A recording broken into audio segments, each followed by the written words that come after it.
Hey, I'm Dusti Martin with Platinum Living Realty. Today we're going to talk about 3 mistakes that home sellers make here in Arizona. So hit the subscribe button, grab a drink, and let's go.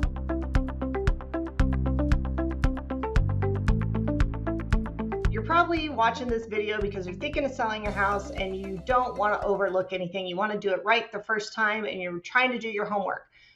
Rest assured, I've got you covered. So number one, and I see this probably in 90% of listings, is they hire the wrong agent, unfortunately. In Arizona and even nationwide, about 25% of the agents are actually full-time agents who know their craft and sell 75% of all the homes. So when you realize that 25% are doing 75% of all the sales and all the work, that means that 75% of all of the real estate agents you think you know are probably not that good at their job. I hate to say it, but it's a statistic that unfortunately a lot of people seem to overlook. And so when you look at the industry, you need to realize that you need to do a good job of picking the right agent. So you're going to ask them how many transactions do they do? What's their average price point? What's their average list to sale price ratio? What's their average days on market for their listings? Not necessarily buyers, that's different. They have no control over that.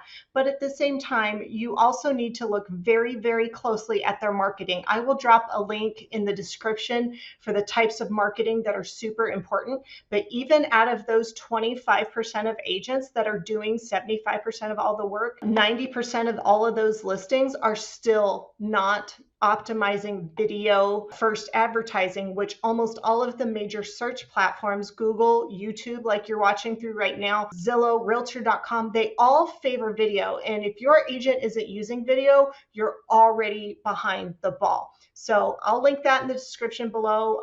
Watch that video so you really understand what you should be looking for in an agent and their marketing. Like I said, make sure you pick the right agent. A good rule of thumb is to interview at least 3 of them, okay? The second thing that a lot of people tend to overlook is not cleaning properly, especially here in Arizona.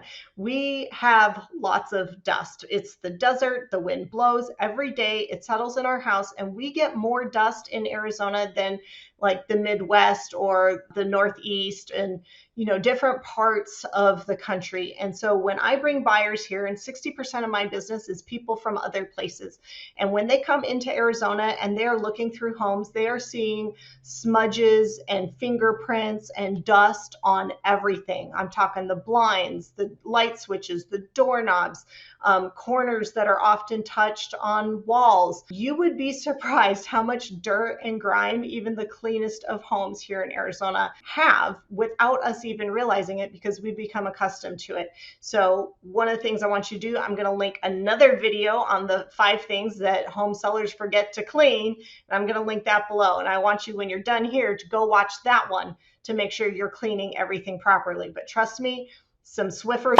some Swiffers and some magic erasers are going to go a very long way for you. And like I said, I will link that all below. The third thing I would say, especially in this market that is shifting or shifted for a lot of price points and locations around the valley, we are no longer solely in a seller's market. We have a lot of buyer's markets popping up in different price ranges and in different locations around the valley, depending on their desirability or lack thereof. So one of the things that you really need to do is to make sure that your home really is putting its best foot forward. A lot of people seem to think that they're getting ready to sell the home and they're okay with pricing it aggressively to compensate for like the need for new paint or new flooring. But a lot of times buyers can't look past that, especially if they already have a very low budget and they're going to be hard up for the cash just to close, let alone to try to fix something after the fact. And if your floors are in worse enough condition, certain types of loans will actually call it out on the appraisal, primarily your FHA loans and your VA loans.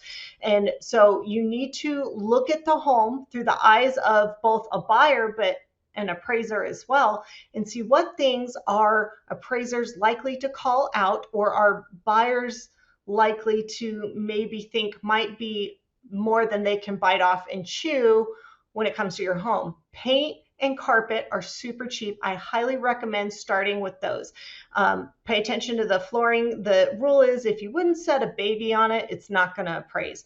So at the very least, have it all professionally cleaned. If you can't afford that, do your best, but I would absolutely look into getting some low-cost flooring that you can get for even as low as $1 per square foot. So it's definitely doable. The other thing I would do is make sure that your paint is in good shape, both inside and out, especially on the fascia board and the trim around the house and on the exterior.